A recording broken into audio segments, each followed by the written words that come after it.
ya indah banget air mengalir. Nah, kebetulan saya mau nanya Bapak, Iya, gimana?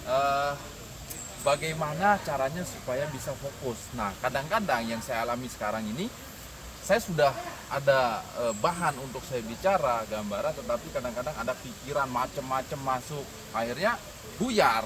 Nah, bagaimana caranya supaya bisa menjadi fokus, Bapak? Jadi fokus itu kita harus betul-betul punya tujuan.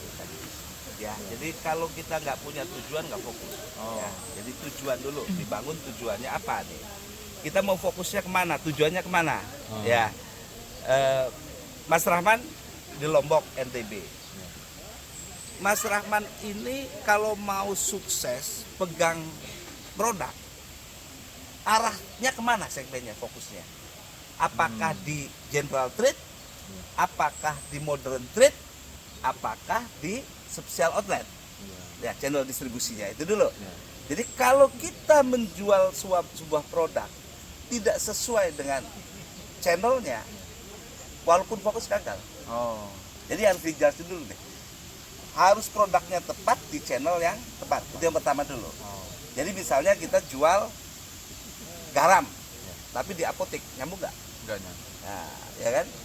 Kita jual bumbu masak, larinya ke toko obat, nggak nyambung. Jadi lebih baik kita fokus itu harus diluruskan dulu fokusnya. Fokus jualan apa, outlet mana yang tepat. Nah, pertama, jadi fokus jualan apa, channel distribusi mana yang kita mau ambil. Itu yang pertama. Yang kedua adalah fokus mengenai bagaimana mengeksekusinya. Ya, eksekusi siapa pelaksananya? Jangan saya mau fokus, Pak. Fokus di mana? Oh, di general trade, ya. Tetapi bagaimana mengeksekusinya bingung. Saya sendiri. Nah, itu. Jadi fokus bagaimana eksekusi. Eksekusi pelaksanaannya. Implementasinya. Nah, supaya tahu nih, ya. Jadi nggak ngedrop. Yang ketiga, bagaimana setelah fokus di dalam eksekusi, fokus di dalam ekspansinya. Pengembangan secara konsisten di outlet itu. Ya, jadi strategi ekspansi yang belum ada menjadi ada, yang ada dibesarkan. Nah, itu fokus juga. Jadi lihat channel distribusinya, produk apa, kemasan apa yang tepat di channel mana. Ya. Jadi jangan kita mau jual bumbu masak fokusnya di modern market. Ada cuma 10%.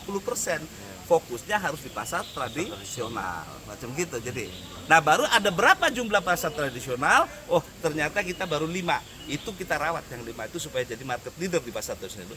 Sedangkan jumlah di wilayah NTB misalnya ada 300. Berarti kita akan kembangkan step by step. Jadi nggak akan ngedrop. Tahu arah. Jadi intinya fokus itu tujuannya jelas, tahu arah dan tahu caranya. Jelas ya, Mas? Jelas.